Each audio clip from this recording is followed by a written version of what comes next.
Good evening, I'm Bo Williams and welcome to the 7. Let's get a look at the big 7 stories right now. And topping the list for us tonight, a Sevier County teacher has been charged with multiple child sex crimes and is suspended indefinitely by the Sevier County school system while the case moves forward. Nathan McKinley Maples, age 32, has an 8-count indictment list, which includes 4 counts of statutory rape by an authority figure and 1 count aggravated sexual battery and sexual exploitation of a child. Now, out of respect for the victim, some details are omitted, but the charges list dates range from December of 2022 to February of this year, with one charge stating the victim was under the age of 13 at the time. Maples was arrested by the Gatlinburg Police Department on April 30th and was released later that day. Well, today, congregations of the United Methodist Church are figuring out their next steps as their nearly 40-year ban on LGBTQ+ clergy was lifted yesterday. At their annual general conference, the decision was made to allow those who are a part of the LGBTQ+ community to become ordained pastors, ministers, and leaders of their communities. While many applauded the change yesterday, it did not come without some pushback. According to the United Methodist Church Holston Conference, 279 United Methodist churches anticipating this reversal disaffiliated in and around East Tennessee last year. However, a local pastor says he is celebrating the decision, excited for the future. I would say that there are people who may disagree with this decision, but we are a community together. And I'm excited that this is a new day. And I'm excited about the opportunities that the United Methodist Church has moving forward. This reversal will also allow United Methodist churches to perform same-sex marriages. However, pastors will have the right to choose which weddings to perform, and local church boards will determine which ones to host.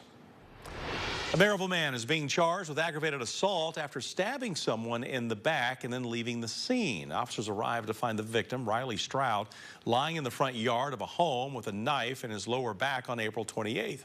According to police, witnesses did not give much detail other than what the suspect was wearing and that a woman was hitting him. Meanwhile, deputies located the suspect, Warren Moats. Warren spoke to police, saying it started over a girl. When a fight broke out, that's when others jumped in to fight as well. According to police, Warren admitted grabbing a knife from his car and stabbing Riley before leaving. Police say Warren's story changed several times. According to an arrest report today, Warren is still in the hospital for his injuries during the fight, and the victim is in the hospital paralyzed. State of Franklin Healthcare Associates, a medical group that operates in Tennessee and Virginia, has agreed now to pay civil penalties to resolve allegations of violating the Controlled Substances Act. The alleged violations are failing to make and keep essential documents and records of Schedule III and Schedule IV substances. According to Campus Drug Prevention, testosterone or anabolic steroids are examples of Schedule III drugs. Xanax or Valium are examples of Schedule IV drugs. According to a release, the physicians did not create the form sending these substances from a warehouse to a clinic, nor did they record the loss or theft of a Schedule III drug.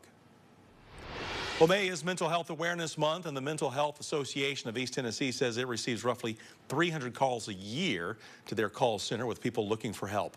You know, when someone calls, people on the other end of that call help them figure out what treatment they may need. After that, the people calling for help will then receive follow-up calls as a checkup to see how they're doing. Numbers for mental health issues in children have risen over the last few years. That's why Ben Harrington with the Mental Health Association says it is important to have early intervention. % of all mental illness starts by age 14, and then usually the average person across the country will go a decade or more from start of very first symptoms to before they ever enter treatment. And we have to close that gap. And the way to do that is early intervention in the community and especially in schools, so we can help young people recognize symptoms. Harrington added that the pandemic actually helped the conversation around mental health grow despite the lack of face-to-face contact people had. This issue has not only impacted adults but also children. The East Tennessee Children's Hospital is seeing spikes around certain times of the year, and we'll have more on that for you at WATE.com. As the weather warms up, TDOT looks to ramp up its repair efforts to address lingering potholes that were left over from the winter in our region. They will spend $3.3 million on 28 different projects, including concrete rehabilitation on 2 bridges. Statewide, TDOT is investing $15 million into a total of 121 projects. The warmer temperatures allow TDOT crews to use the hot mix needed for those repairs, especially after the winter snowstorm we had. We had a lot of spots that we knew needed to have paving work done. Now, keep in mind when you're in the winter and the early mid-spring, it's not very easy to have permanent patching because of the weather and because the asphalt plants are not open as much, so we don't have as much access to hot asphalt. With the higher number of crews out on the roads, that means drivers need to slow down and move over when driving by workers. TDOT spokesperson Mark Nagy, who you just heard from, wants to remind everyone that you should always try to slow down and move over if you see those crews on the side of the road, because it is dangerous work.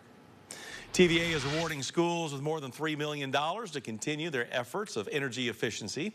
The money is getting spread out to over 100 schools in the Southeast, but $255,000 of those dollars are coming to schools right here in East Tennessee.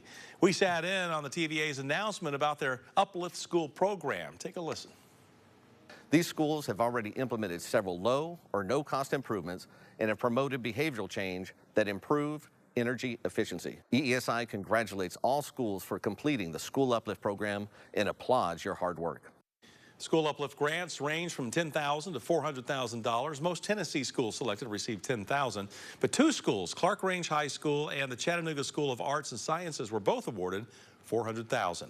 In Knoxville, 3 schools received $10,000 grants: Dogwood Elementary, Halls Elementary, and North Shore Elementary. To see the full list of East Tennessee schools receiving funding, just go to our website, wate.com.